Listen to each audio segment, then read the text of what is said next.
Salam buat saudara-saudara yang Kristen dan salam sejahtera buat yang non-Kristen. Saya Diki Hitnasian Gadas, pemilik dan pengelola channel Verbum Veritatis. Saya sudah terlibat dalam dunia apologetika sejak tahun 2006, hanya memang baru aktif dalam dunia YouTube sejak tahun lalu, sekitar bulan Juni atau bulan Juli. Dan saya berharap malam ini perdebatan ini bukan hanya soal memenangkan perdebatan, tapi setiap partisipan dapat menggunakan kesempatan ini untuk menjaga integritasnya dan mengungkapkan hal-hal yang benar, yang logis, dapat dipertanggungjawabkan, dan itu menjadi edukasi yang baik bagi publik di Indonesia.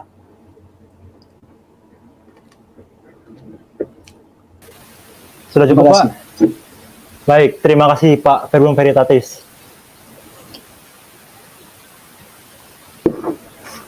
Sekarang kita akan masuk ke dalam sesi opening statement, di mana setiap partisipan menyampaikan pendapatnya, menyampaikan apa pandangannya terhadap topik yang tadi sudah disebutkan. Yang pertama, saya persilakan kepada Pak Nandar untuk memulai opening statement-nya. Waktu dan tempat dimulai pada saat mic dinyalakan. Terima kasih atas waktu yang diberikan. Sebelum saya menyampaikan sebuah opening statement, saya ingin bertanya terlebih dahulu kepada Pak Dr. Deki Gadas. Apakah Pak Dr. Deki Gadas menguasai bahasa Ibrani dan bahasa Yunani? Saya lanjutkan dengan opening statement terkait dengan Matius 21 ayat ke 42-43. Ya. Di dalam Al-Quran, Surat Al-Baqarah ayat 146, firman Tuhan katakan, A'udzubillahi minasyaitonirrajim, allazina atainahumul kitaba ya'rifunahu kama ya'rifuna abna'ahum. Orang-orang yang telah diberikan Alkitab, mereka mengenali Nabi Muhammad SAW sebagaimana mereka mengenali anak-anak mereka sendiri. Tentu ini adalah pengenalan yang sangat intens. Sebagai orang tua kita mengetahui betul ya bagaimana karakteristik anak pertama kita, anak kedua kita. Begitulah ahlul kitab di dalam mengenali Nabi Muhammad SAW. Ya, terjadi sebuah kenalan kepada Nabi Muhammad SAW karena mohon maaf Alkitab diterjemahkan ke dalam berbagai bahasa, bukan ke bahasa aslinya. Kalau Al-Quran diterjemahkan ke dalam bahasa apapun, ya, maka original teksnya di situ ada, begitu ya. Nah, oke, saya akan menyentuh Matius 21 ayat ke-42, di mana Yesus mengatakan bahwa batu yang dibuang oleh tukang-tukang bangunan telah menjadi batu penjuru. Ya, di pihak Tuhan itu adalah suatu keajaiban di mata kita. Kita identifikasi siapakah ya batu yang dibuang oleh batu yang dibuang oleh tukang-tukang bangunan itu. Ternyata batu yang dibuang oleh tukang-tukang bangunan tersebut tidak lain dan tidak bukan itu adalah Nabi Muhammad SAW. Menjadi suatu keajaiban di mata kita. Kenapa? Karena batu yang dibuang itu berasal dari seorang budak, yaitu Hajar. Ya, makanya di situ dikatakan sebagai batu yang dibuang. Ya, kemudian ada suatu keajaiban di mata kita. Kenapa begitu ajaib? Karena ya kita ketahui bahwa Hajar ini kan diartikan sebagai budak oleh Bani Israel. Ya. Kemudian di ayat selanjutnya, belum pernahkah kamu membaca kitab suci? Ya, mohon maaf. Ayat selanjutnya itu dikatakan ya. Sebentar, saya lihat ayatnya dulu.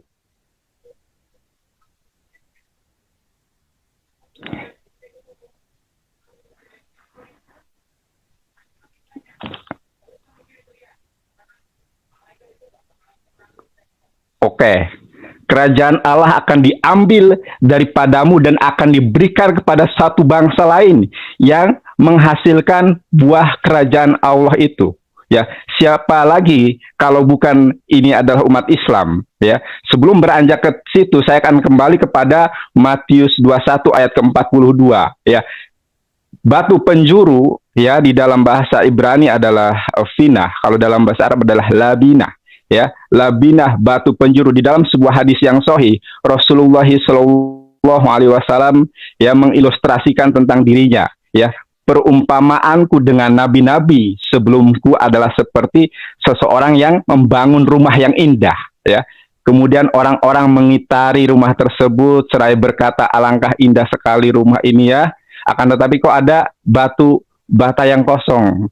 Andaikan batu bata yang kosong ini, dinding yang kosong ini diisi oleh labinah atau finah dalam bahasa Ibrani itu, kata Rasulullah SAW, akulah labinah itu, akulah syaidul anbiya wal mursalin, akulah khotamin nabiin, akulah penutup para nabi. Nah, ketika ya saya menyampaikan warta kebenaran ini, ya, tidak ada yang dapat menyanggah, ya. Kecuali saya sudah bisa menerka bahwa sanggahan dari siapapun menyanggah ayat ini adalah dari para penafsir, bukan dari Yesus sendiri, ya. Yesus alaihissalam sudah menggambarkan bahwa kerajaan Allah akan diambil daripada siapa? Diambil daripada Bani Israel kepada bangsa Arab yang merupakan cikal bakalnya adalah Ismail, begitu, ya. Oke, saya rasa cukup. Silahkan dilanjut.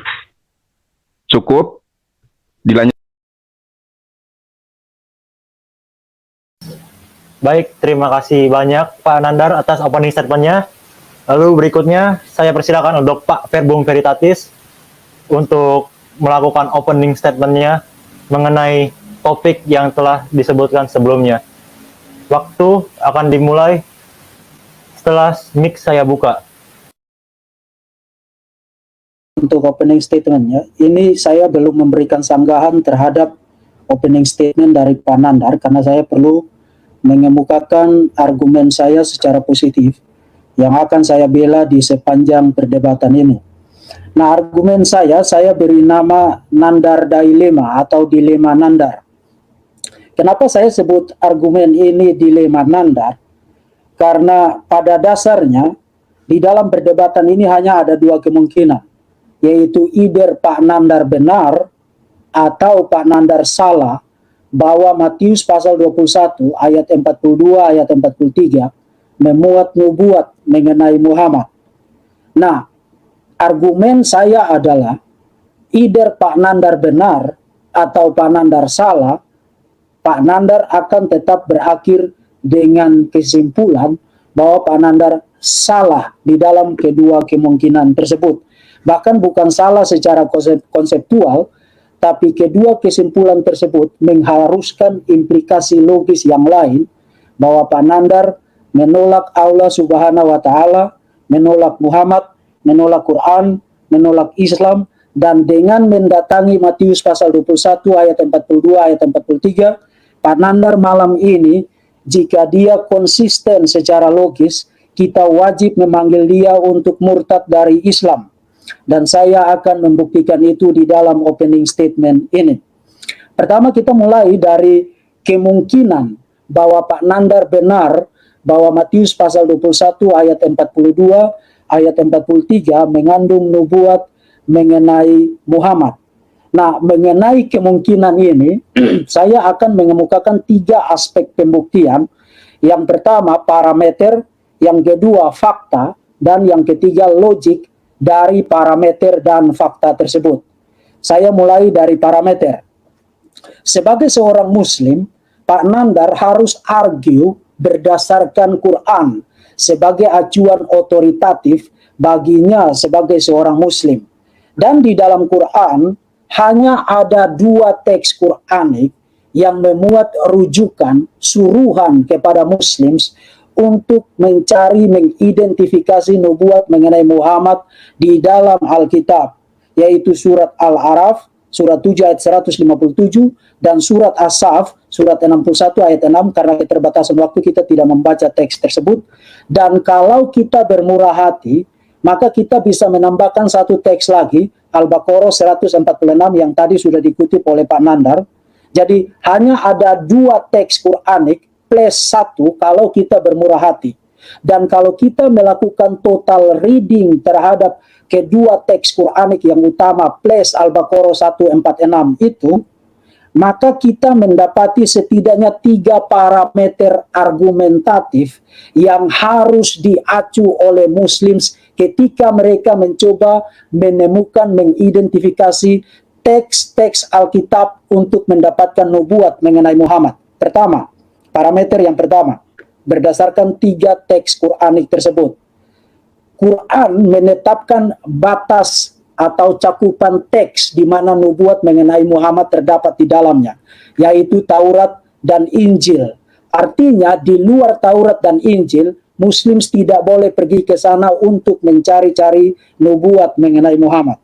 Yang kedua, teks yang mereka datangi dari Taurat dan Injil haruslah teks yang memuat nama dan deskripsi mengenai Muhammad.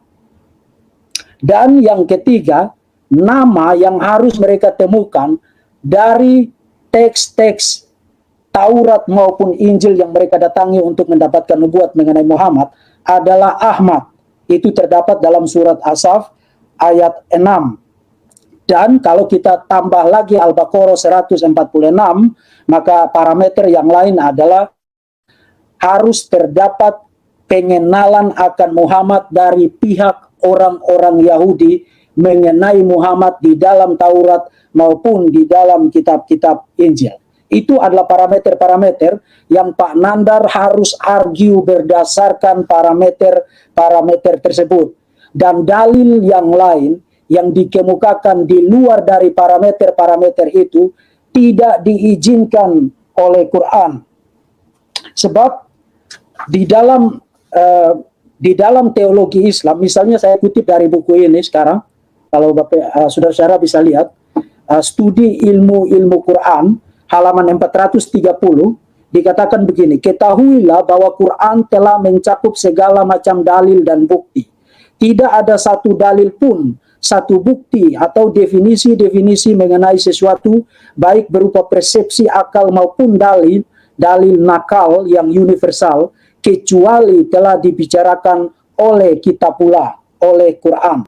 Jadi semua dalil yang digunakan untuk mencari nubuat mengenai Muhammad di dalam kitab Taurat dan Injil harus parameternya berasal dari dalam Quran. Nah, itu yang pertama, parameter. Yang kedua, fakta. Faktanya adalah Matius pasal 21 ayat 42 sampai dengan ayat 43 memang terkategori sebagai kitab Injil. Jadi tampaknya parameter pertama mengenai cakupan tekstual itu terpenuhi. Tetapi itu bukan sufficient condition.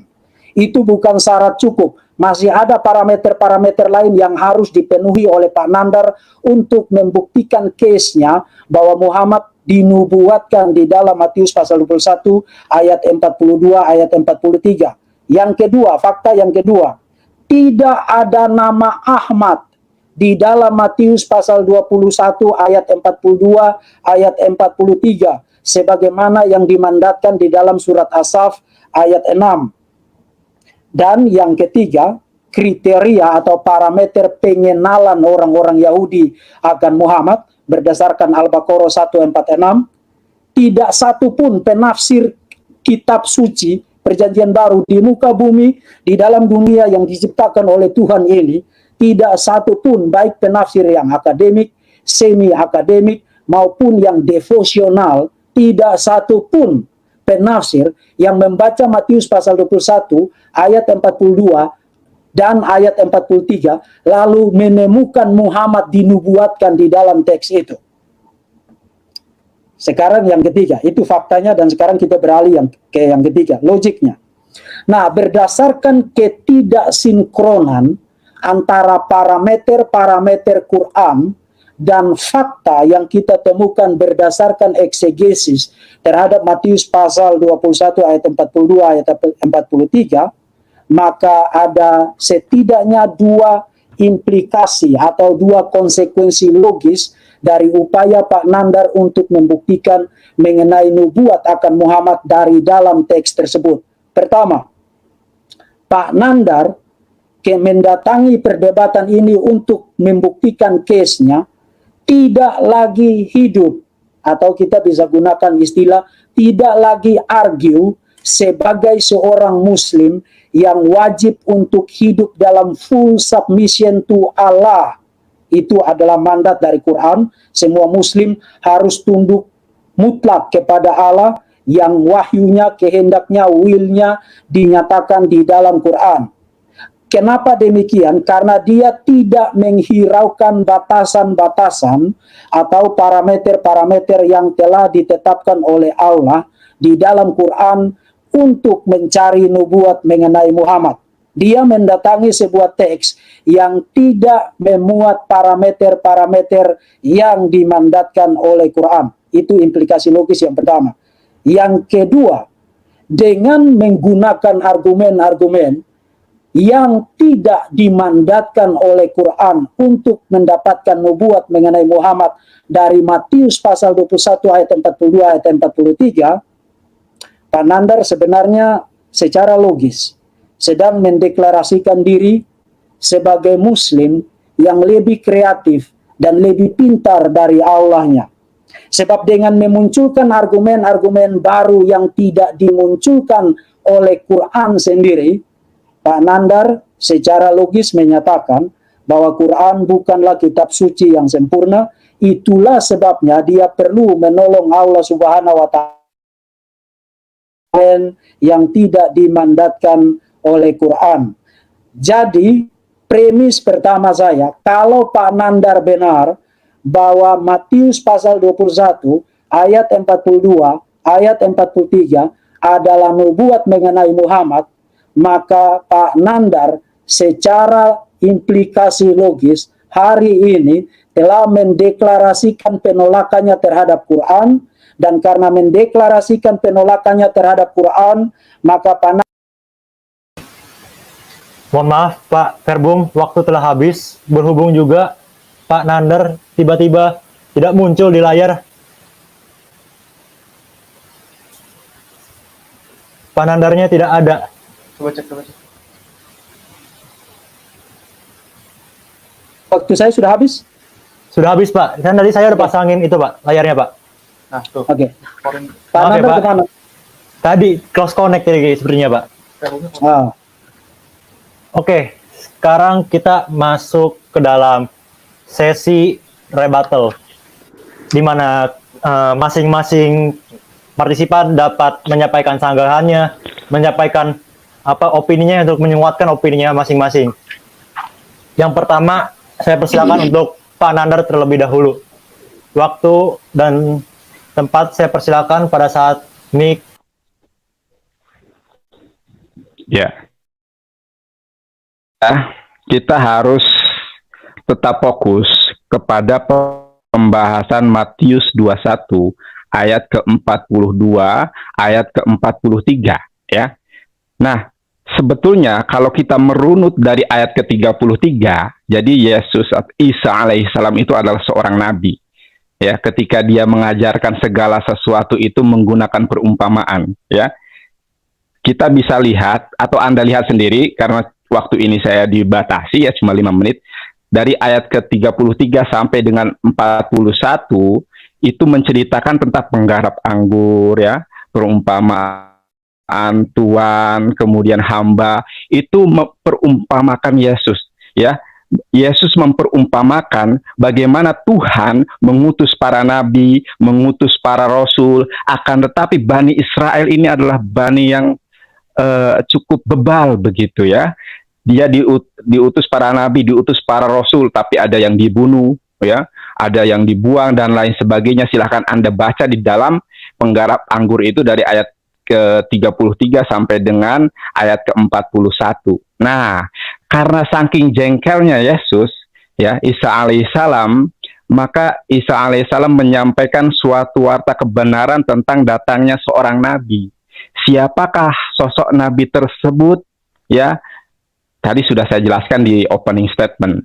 Akan tetapi marilah kita lihat ya, di ayat ke-42 Yesus menyatakan batu yang dibuang berkorelasi dengan hadis Nabi yang secara gamblang menyebut batu penjuru. Akulah batu penjuru, akulah penutup para nabi, kata Rasul salam.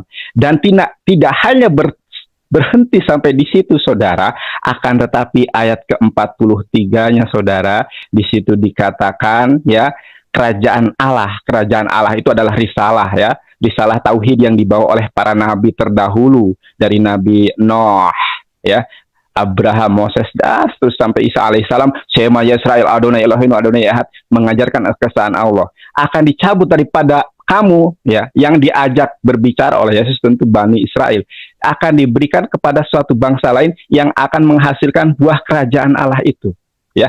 Kalau kita melihat pasal 49 kejadian ya, pasal 49 ayat ke-10, tongkat kerajaan tidak akan beranjak kepada dari Yahuda atau lambang-lambang pemerintahan dari antara kakinya sampai dia datang yang berhak atasnya. Siapakah ini? Ya, maka kepadanya akan takluk kepada bangsa-bangsa. Ya, Isa alaihissalam, Yesus Hamasiah tidak pernah menaklukkan bangsa-bangsa, saudara. Hanya Nabi Muhammad SAW yang menaklukkan bangsa-bangsa. Ya, ini di dalam kitab Kejadian 49 adalah salah satu kitab Torah ya, Pentateuch ya.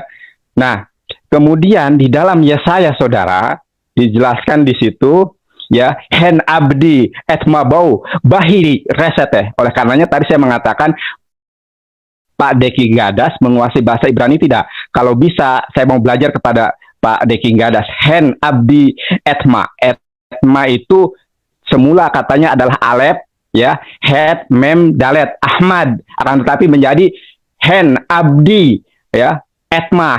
Harusnya hen abdi Ahmad bau bahiri reseteh di dalam. Nah, ini ayat berkorelasi dengan nubuatan yang disampaikan Yesus. Ya, silahkan Anda menjaga yang bahasa Ibrani yang saya tadikan itu, yang saya tadi ucapkan itu, ya, saya ulangi kata-katanya. Hen, abdi, etmak, harusnya itu alef, het, mem, dalet, harusnya itu hen, ya, abdi, Ahmad, bau, ya, bahiri resete, akan tetapi diganti. Dan di dalam kitab Yesaya itu, di dalam bahkan di dalam Injil Matius juga terdapat bahwa seorang nabi itu yang akan diutus sebagai nabi terakhir itu tidak akan jatuh terkulai, saudara, sebelum hukum-hukum dinyatakan kepada bangsa-bangsa. Dia itu tidak akan mati, ya, tidak akan terkulai, tidak akan terbunuh kecuali sudah menaklukkan bangsa-bangsa, sudah memaklukkan hukum kepada bangsa-bangsa, ya. Menurut sejarah, kalau kita melihat Injil sinoptik, ya, Injil kanonik, ya, sinoptik ada 3, Injil non sinoptik ada 1. Nah, Yesus itu tidak pernah menaklukkan bangsa-bangsa, bahkan dia terkulai dengan sebuah kepercayaan sebagai penebusan dosa, tidak pernah berperang, bahkan saudara. Mohon maaf Pak Nandar, waktunya telah habis. Terima kasih. Untuk berikutnya, saya persilakan kepada Pak Verbum Veritatis untuk menyampaikan penyanggahannya. Waktu 5 menit saya persilahkan, dimulai pada saat mic saya. Ya, sekarang saya akan memberikan bantahan saya untuk opening statement dari Pak Nandar. Pertanyaan Pak Nandar tentang penguasaan akan bahasa Ibrani dan Yunani itu tidak relevan dengan materi debat ini. Sebab saya juga tidak melihat ada skill dan pengetahuan yang layak disebut sebagai pengetahuan akademik akan bahasa asli Alkitab dari pihak Pak Nandar. Yang Pak Nandar lakukan hanya menghafal kata bahasa Ibrani, dan menghafal kata dan atau kalimat bahasa Ibrani itu tidak membuktikan orang bisa bahasa Ibrani atau bisa bahasa Yunani. Jadi jangan mengemukakan sesuatu yang tidak relevan dengan perdebatan ini. Yang kedua, Pak Nandar merujuk kepada Al-Baqarah 2 ayat 146 bahwa orang-orang Yahudi mengenal Muhammad seperti mereka mengenal anak-anak mereka sendiri. Tetapi Pak Nandar tidak pernah di dalam opening statementnya maupun di dalam first rebuttalnya tadi tidak memperlihatkan siapa dan bagaimana orang-orang Yahudi mengenal Muhammad di dalam Matius pasal 21 ayat 42 ayat 43. Pak Nandar belum membuktikan poin itu. Sebab seperti yang tadi sudah saya kemukakan, tidak satu pun penafsir di planet bumi ini yang pernah menafsirkan Matius pasal 21 ayat 42 ayat 43 sebagai nubuat mengenai Muhammad. Jadi kalau Pak Nandar berpikir bahwa Matius pasal 21 ayat 42 ayat 43 membuktikan pengenalan akan orang-orang Yahudi mengenai Muhammad berdasarkan teks itu, Pak Nandar sedang menciptakan omong kosong dan melemparkan itu kepada publik. Yang berikut, Pak Nandar bicara tentang Hagar dan Ismail yang ditolak. Itu teks yang tidak relevan. Matius pasal 21 ayat 42 ayat 43 itu adalah kutipan dari Mazmur pasal 118 dan tidak memuat kutipan atau setidaknya alusi bahkan kepada peristiwa Hagar dan Ismail. Sama sekali tidak memuat rujukan itu. Kemudian Pak Nandar salah, tadi ngaku-ngaku bisa bahasa Ibrani, tapi salah mengidentifikasi kata bahasa. Dia menyebutnya bina, padahal kata bahasa Ibrani untuk batu itu eben. Dan karena kata bahasa Ibrani untuk batu itu eben, dan kata bahasa Ibrani untuk anak itu adalah ben, maka Yesus di dalam Matius pasal 21 ayat 42 menggunakan permainan kata berdasarkan kemiripan bunyi antara ben dan eben untuk mengkaitkan batu itu dengan anak yang diutus oleh bapaknya, namun ditolak bahkan dibunuh oleh para penggarap kebun anggur yang jahat itu. Jadi Pak Nandar belum membuktikan apa-apa mengenai nubuat akan Muhammad di dalam Matius pasal 21 ayat 42 ayat 43. Nah, karena waktu saya masih 1 menit, saya langsung memberikan sanggahan untuk tadi, sanggahan pertama dari Pak Nandar. Tidak semuanya, tapi ada beberapa poin yang akan saya berikan sanggahan. Pak Nandar mengutip dari Kejadian pasal 49 ayat 10, itu nubuat mengenai keturunan Yehuda itu akan lahir sosok Mesias, dan teks itu juga tidak relevan dengan Matius pasal 21 ayat 42 ayat 43. Seperti yang tadi sudah saya katakan, dari perspektif intertekstualitas Matius pasal 21 ayat 42 ayat 43 itu rujukannya adalah Mazmur 118, bukan Kejadian pasal 49 ayat yang ke-10. Yang berikut, Pak Nandar untuk membuktikan case-nya menghubungkan berbagai teks yang tidak relevan, mencocok-cocokkannya untuk membuatnya terkesan seperti itu bicara tentang Muhammad dan Islam. Padahal seperti yang tadi sudah saya kemukakan di dalam opening statement saya, bahwa parameter teks-teks Quranik untuk Muslims mencari nubuat mengenai Muhammad tidak menyuruh Pak Nandar untuk mencomot teks yang satu, menghubungkannya dengan teks yang lain, ketika teks-teks yang dia comot dan dia coba hubung-hubungkan itu tidak relevan satu sama lainnya dengan pokok pembuktian yang hendak dia buktikan. Jadi sampai sejauh ini saya belum melihat atau mendengar argumen yang meyakinkan memperlihatkan warren tekstual. Baik, mohon maaf sekali lagi Pak Verbum Veritatis, waktunya telah habis. Sekarang kita masuk ke sesi rebuttal tahap kedua. Waktu 5 menit saya persilakan kepada Pak Nandar untuk melakukan sanggahannya terhadap Pak Verbum Veritatis. Mohon maaf lagi, Pak Nandar tiba-tiba menghilang. Langsung tarik.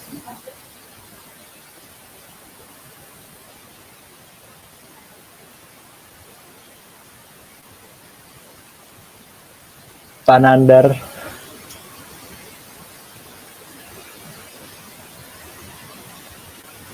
Oke. Halo? Ya, baik. Halo? Baik. Ya. Kenapa terputus ini? Kenapa terputus?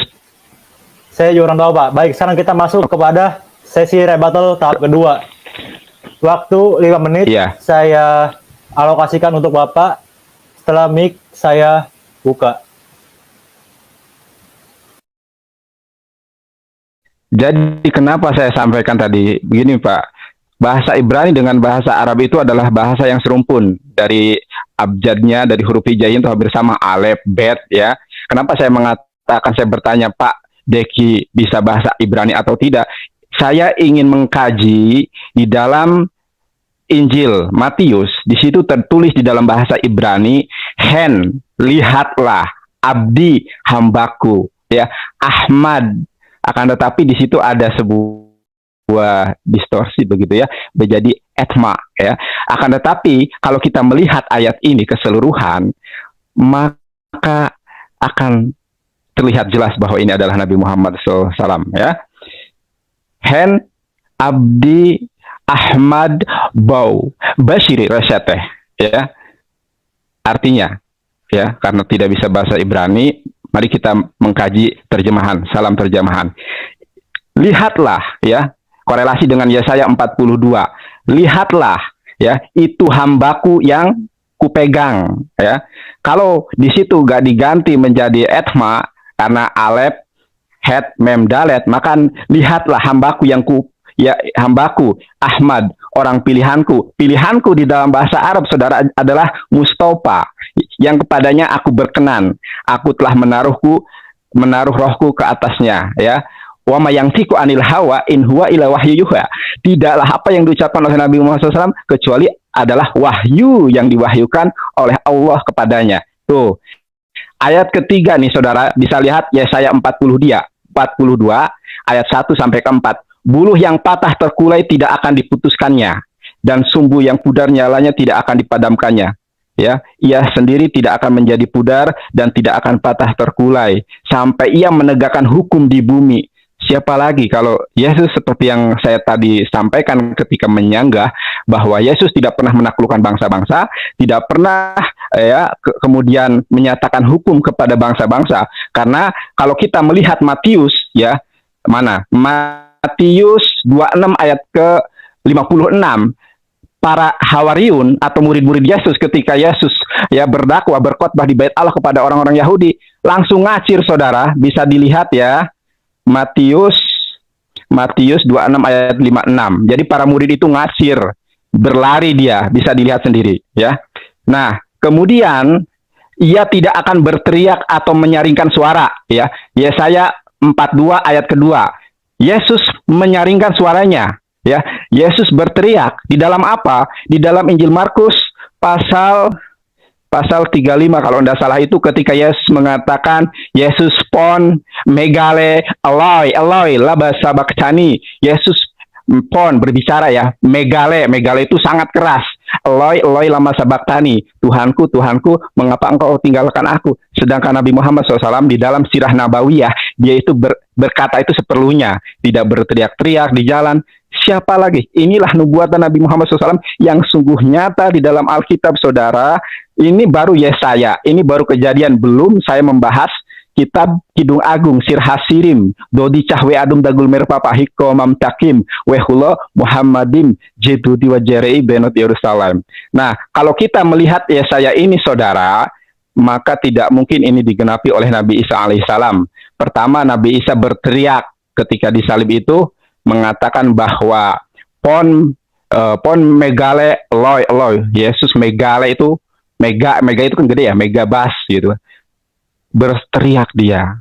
Terus di dalam ayat keempatnya Yesus kan terkulai, padahal hukum-hukum belum dinyatakan. Akan tetapi Nabi Muhammad tidak akan terkulai. Baru Nabi Muhammad SAW diangkat menemui Tuhannya ya, dia meninggal ketika hukum telah ditutup dengan ayat akmaltu lakum dinakum, begitu ya. Nah, begitu saudara. Jadi banyak sekali ya, kerajaan Allah kata Yesus akan diambil. Siapa kalau bukan Nabi Muhammad SAW? Karena kalau kita melihat ayat-ayat itu terlihat jelas dari Yesaya 42 dari 1 ayat ke-4. Di sini ada korelasinya nih. Ya, Matius 12 ayat 18. Lihatlah hambaku, atau dalam bahasa Ibrani hen abdi Ahmad. Akan tetapi di situ ada, kenapa jadi atmak ya? Tapi nggak masalah menjadi atmak juga, karena urgensinya, substansinya tidak hilang, yaitu dia akan buluh patah yang terkulai tidak akan diputuskannya. Ya, sebelum hukum dinyatakan pada segala bangsa. Sekali lagi mohon maaf pada Pak Nandar, waktunya telah habis. Sekarang dipersilakan untuk Pak Verbum Veritatis untuk menyampaikan sanggahan keduanya. Waktu 5 menit, silakan saya mulai setelah mic saya buka.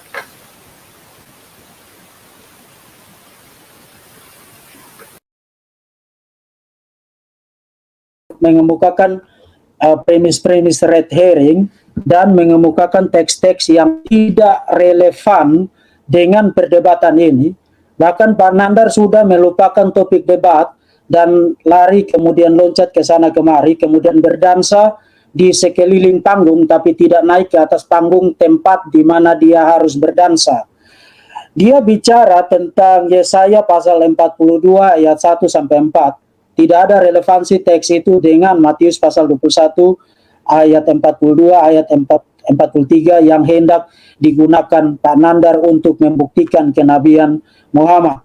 Dia bicara tentang Matius pasal 12 ayat 18, sekali lagi tidak relevan dengan teks proof teks yang dia jadikan acuan untuk membuktikan kenabian Muhammad. Kemudian dia menggunakan waktunya banyak sekali untuk membuktikan bahwa teks ini tidak membuktikan mengenai Yesus.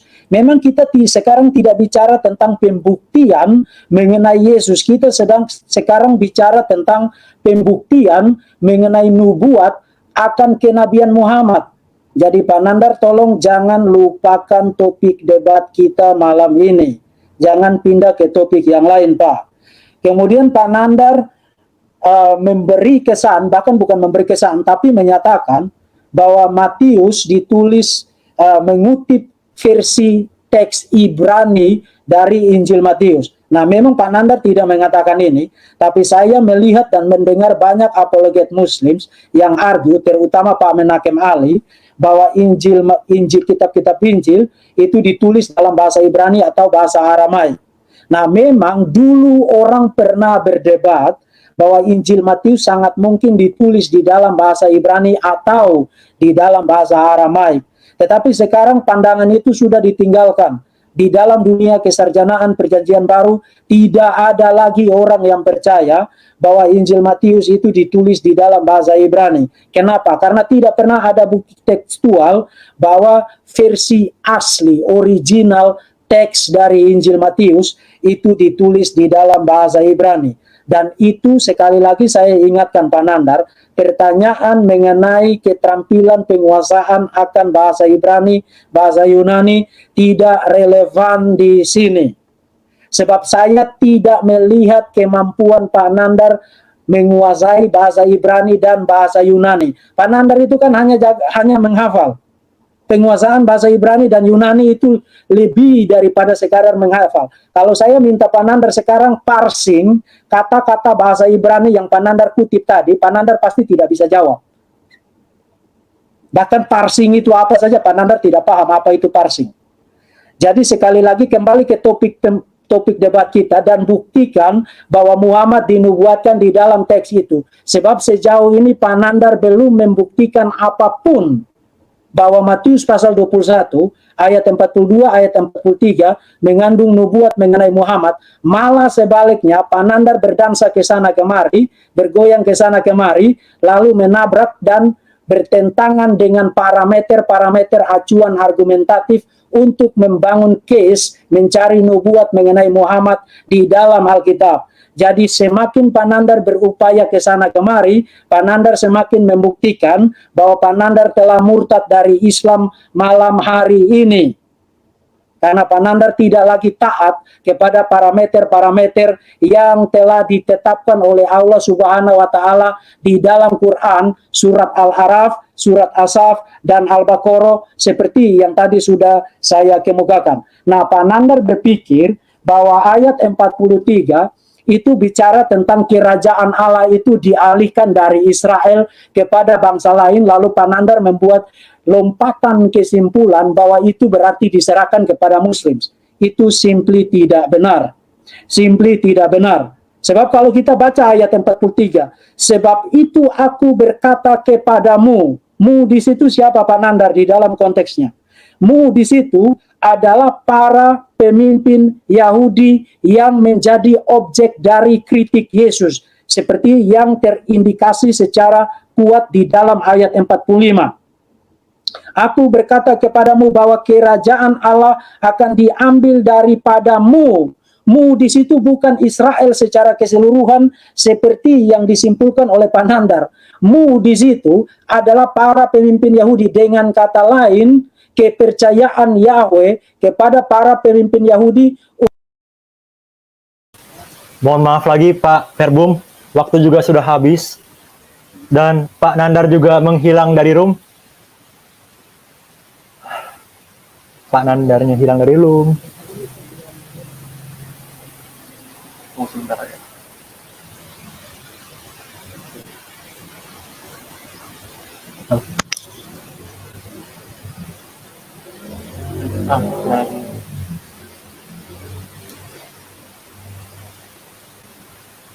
Jangan kalian dulu.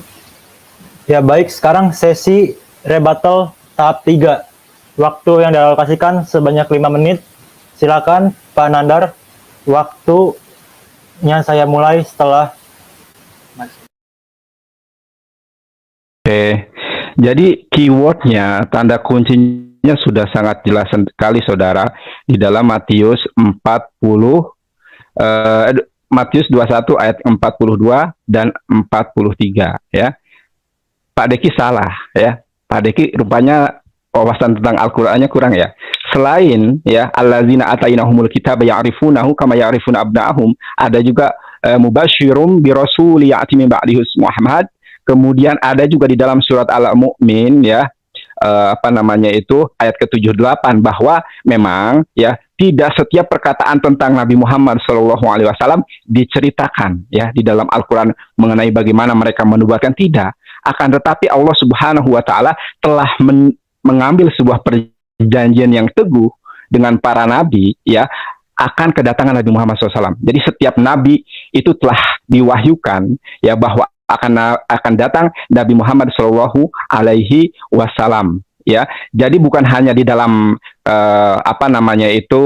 di dalam Torah, di dalam Ketubim, di dalam Nevi'im, tidak ya. Semua menyeluruh dari kitab perjanjian lama ya sampai dengan perjanjian baru, Al-Ahdu Al-Qadim sampai dengan Al-Ahdu Al-Jadid, itu banyak ayat yang memuat tentang Nabi Muhammad SAW ya. Di dalam surat Al-A'la Allah Subhanahu wa ta'ala berfirman, inna hada la fi suhufil ula suhufi Ibrahim wa Musa. Ini tertulis, ini termaktub dalam suhufnya Ibrahim, suhufnya Musa. Para nabi Ibrahim, Abram sebelumnya menjadi Abraham, adalah bapak para nabi, telah mewartakan kebenaran kepada anak-anak cucunya yang merupakan para nabi, kebanyakan itu, bahwa akan datang seorang nabi, begitu ya. Di dalam Al-Quran dijelas di surat Al-A'la itu ayat 18 ayat ke-19. Inna hada lafi suhufil ula suhufi Ibrahim wa Musa. Dan Pak Deki sama sekali, mohon maaf ya, tidak menyentuh, justru Pak Deki yang tidak menyentuh. Saya sudah ya menggunakan nih, kalau Pak Deki tadi menyatakan ayat dari Al-Quran, sudah saya nyatakan ya bahwa ada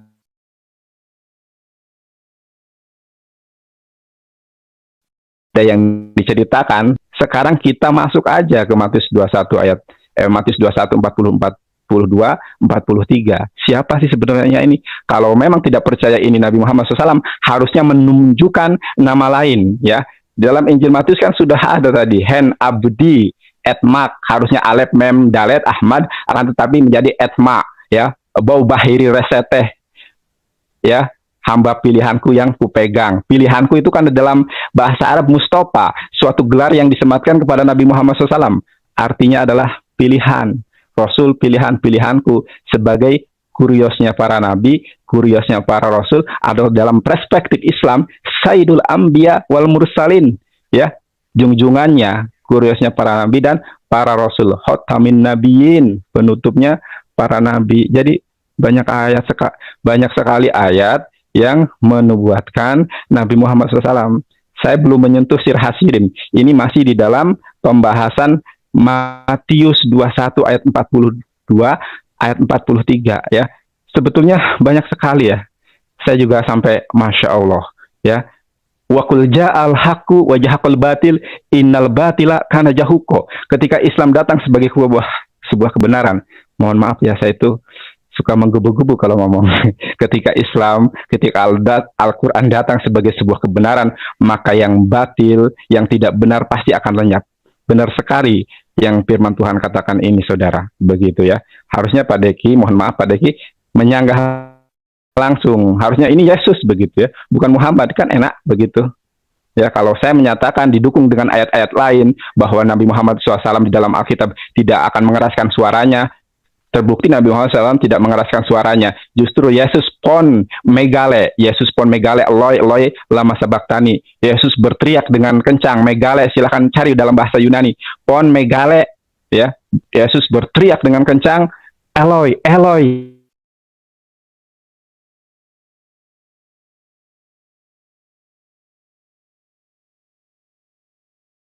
Lama sabaktani, Tuhanku, Tuhanku, kenapa engkau tinggalkan aku? Sambil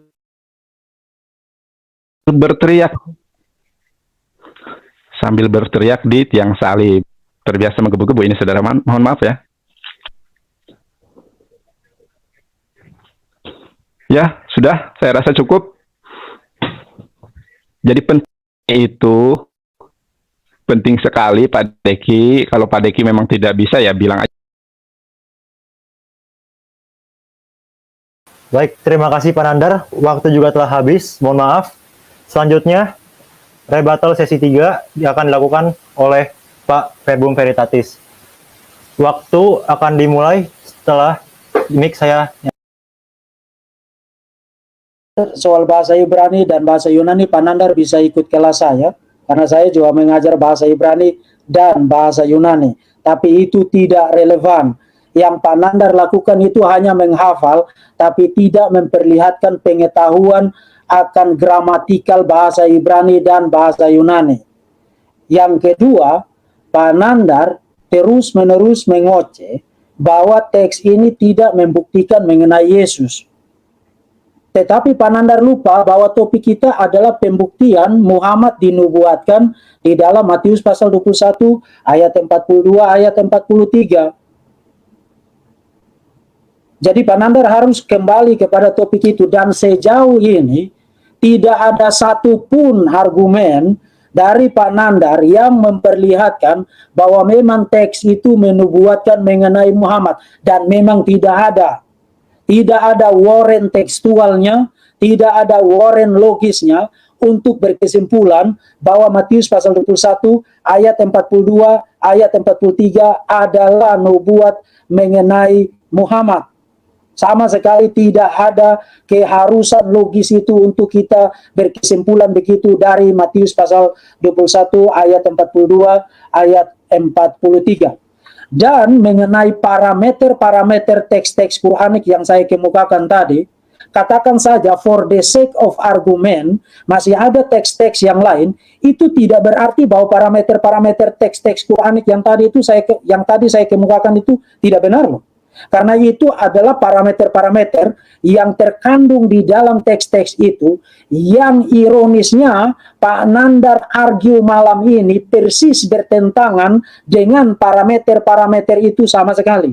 Dan secara implikasi logis, karena Pak Nandar bertentangan dengan parameter-parameter dari teks-teks Quranik itu, maka Pak Nandar, sekali lagi saya ulangi kesimpulan dari premis pertama saya. Sebenarnya saya masih ada satu premis lagi, tapi tidak ada waktu lagi yang cukup. Saya ulangi kesimpulan dari premis saya. Karena Pak Nandar argue bertentangan dengan 3 parameter yang tadi saya kemukakan, atau 4 parameter yang tadi saya kemukakan, maka Pak Nandar secara implikasi logis demi konsistensi telah argue bertentangan dengan Quran, bertentangan dengan Allah Subhanahu wa taala, dan karena bertentangan dengan Quran dan Allah Subhanahu wa taala, maka implikasi logis yang secara natural mengalir dari hal itu adalah Pak Nandar telah menolak Muhammad sebagai Nabi Pak Nandar sendiri. Dan karena Pak Nandar telah menolak Quran, Allah Subhanahu wa taala dan Muhammad, maka selamat Pak Nandar, dengan mendatangi perdebatan ini, Pak Nandar malam ini secara logis, kalau Pak Nandar konsisten dan punya integritas, maka Pak Nandar malam ini harus mendeklarasikan diri murtad dari Islam. Harus mendeklarasikan diri murtad dari Islam. Nah, jadi sampai sekarang Pak Nandar belum membuktikan argumen Pak Nandar bahwa teks itu adalah nubuat mengenai Muhammad, malah sebaliknya Pak Nandar argue bertentangan dengan parameter-parameter dari Quran. Sekarang mengenai poin Pak Nandar bahwa apakah teks ini merujuk kepada Yesus atau tidak? Yes, merujuk kepada Yesus. Saya bisa menerangkan teks ini dari dalam konteksnya untuk membuktikan bahwa ini harus merujuk kepada Yesus. Ayat 42 harus merujuk kepada Yesus. Karena ayat 42, sekali lagi kutipan dari Mazmur 118, itu dikutip Yesus untuk menjelaskan poin yang Yesus kemukakan di dalam ayat 37 sampai dengan ayat 39 dan ayat 40. Di dalam sekuensi pengutusan Yahweh, mengutus para nabi, kemudian klimaks dari pengutusan itu adalah anaknya yang kemudian dibunuh oleh para penggarap kebun anggur itu. Kemudian Yesus menerangkan poin itu dengan mengutip dari Mazmur 118 untuk memperlihatkan bahwa penolakan dan pembunuhan terhadap anak yang diutus oleh Yahweh itu telah terlebih dahulu dinubuatkan di dalam perjanjian lama, Mazmur 118 ayat 22 ayat 23. Jadi istilah batu yang dibuang oleh tukang-tukang bangunan harus merujuk kepada anak yang ditolak, dilemparkan keluar dan dibunuh oleh para penggarap kebun anggur itu. Dan anak yang dimaksudkan di situ adalah Yesus. Nah, kalau Yesus adalah anak yang diutus sebagai klimaks dari pengutusan. Baik, waktunya sudah habis Pak Verbum Veritatis. Terima kasih untuk semua bantahan-bantahannya. Sekarang kita masuk kepada sesi closing statement. Waktu yang kami sediakan berdurasi 2,5 menit. Untuk yang pertama, saya persilakan kepada Pak Nandar untuk menyampaikan closing statement-nya. Waktu akan dimulai pada saat mic saya. Terima kasih. Sebenarnya saya sudah tahu betul ya sanggahannya seperti apa begitu ya mengenai Matius 21 ayat ke-42 ayat 43 itu ya. Nah, jadi batu penjuru itu ada dua, saudara. Ada batu yang dibuang, ada batu penjuru ya. Nah, Nabi Muhammad SAW, kalau kita melihat ya, sudah saya tadi katakan di awal bahwasanya di dalam ayat ke-33 sampai dengan 41 ada perumpamaan Yesus ya tentang nabi-nabi yang diutus kepada Bani Israel, ada yang dibunuh dan lain sebagainya. Karena saking jengkelnya Yesus menyatakan nubuatan tentang nabi yang terakhir, Nabi Muhammad SAW ya. Ayat 41 di saat dikatakan bahwasanya batu yang dibuang oleh tukang-tukang bangunan akan menjadi batu penjuru dan di mata kita sebagai sebuah keajaiban. Dan kemudian Yesus melanjutkan ya, kerajaan Allah, risalah Allah sebagai Yesaya 42 itu, kemudian Kejadian 49 ayat ke berapa tadi? Ayat ke-10, kerajaan Allah akan diambil daripadamu dan akan diberikan kepada satu bangsa lain. Siapa lagi kalau bukan Nabi Muhammad SAW, begitu ya. Karena tidak ada ya penafsiran lain kecuali dari penafsiran dua orang yang sangat kontroversi. Pertama adalah Petrus. Nah, Petrus di dalam 20 pasal 20 itu ada. Kemudian yang kedua adalah penafsiran dari Sang Paulus. Paulus itu kan kesaksiannya tidak dapat dipercaya. Bisa melihat Kisah Para Rasul 9 ayat 7 bertentangan dengan Kisah Para Rasul 22 dengan 9. Kalau Petrus itu adalah sosok yang pernah berdusta demi nama Tuhan sampai 3 kali di dalam Matius 26 ayat 69 sampai 75. Yang menafsirkan batu penjuru adalah Yesus itu hanya dua orang ini tadi. Tidak ada dari Yesus pertama, tidak ada dari 11 murid yang lain, tidak ada. Ya, hanya dari dua yang berkontroversi ini kesaksiannya pernah berdusta. Kalau di dalam hadis, saudara, ini adalah hadis mardud, hadis tertolak karena telah berdusta demi nama Tuhan 3 kali. Ya, Petrus di dalam 26, 69 ayat ke-75. Kesaksian Efesus, ya, ayat KSP 97, KSP. Mohon maaf Pak Nandar, waktu juga telah habis kembali. Sekarang masuk ke berikutnya, Saya ngomong. sesi closing statement dari Pak Febron Veritatis. Waktu selama 2,5 menit akan dimulai setelah saya nyalakan mic-nya. Ya, terima kasih untuk saudara-saudara yang sudah mengikuti perdebatan ini. Pak Nandar sama sekali tidak mengemukakan pembuktian apapun, tapi seperti orang berdansa yang sedang mabuk, meninggalkan arena dansa, kemudian pergi berdansa di sekeliling panggung dan lupa kembali ke arena berdansanya. Pak Nandar tidak membuktikan apapun mengenai nubuat Muhammad di dalam Matius pasal 21 ayat 42 ayat 43. Dan saudara perhatikan, saya sejak tadi tidak mengutip dari Kisah Rasul pasal 4 ayat 11, dari surat 2 Petrus, dan dari Efesus pasal 2 ayat 20, karena saya sudah tahu bahwa Pak Nandar akan etek karakter dari orang-orang ini. Dan saya bersyukur karena Pak Nandar kemudian mengemukakan serangan terhadap karakter dari Petrus dan Paulus sebagai orang-orang yang pernah berdusta, karena dengan demikian Pak Nandar mengakhiri debat ini dengan mendeklarasikan Allah Subhanahu wa Ta'ala sebagai sosok yang tidak dapat dipercaya, karena berkali-kali di dalam Quran Allah Subhanahu wa Ta'ala mendeklarasikan dirinya sebagai penipu terbaik, the best of deceivers, penyesat terbaik. Jadi kalau Petrus pernah berdusta tidak dapat dipercaya, Paulus dianggap pembohong tidak dapat dipercaya, maka Allah Subhanahu wa Ta'ala lebih lagi tidak dapat dipercaya, karena Allah Subhanahu wa Ta'ala adalah penipu terbaik dan dia mengaku itu berkali-kali di dalam Quran. Kembali kepada topik ini, batu yang dibuang oleh tukang-tukang bangunan telah menjadi batu penjuru di dalam konteks Matius pasal 21 ayat 33 sampai dengan bagian akhir dari narasi perumpamaan itu harus secara eksegetis dan secara logis merujuk kepada Yesus.